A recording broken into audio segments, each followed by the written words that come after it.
Ya, pendengar, saat ini saya tengah berada di kawasan Bendungan Danukarti dan saat ini dapat kami kabarkan Bapak Presiden Joko Widodo akan segera meninggalkan kawasan Bendungan Danukarti bersama dengan Ibu Negara Iriana Joko Widodo. Dan dapat kami laporkan kembali iring-iringan mobil kepresidenan sudah mulai meninggalkan tempat untuk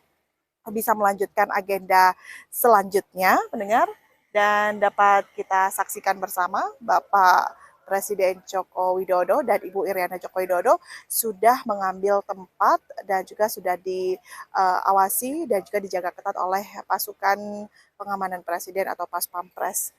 Dan ini dia pendengar dapat Anda lihat di tayangan video mobil dari Bapak Presiden RI 1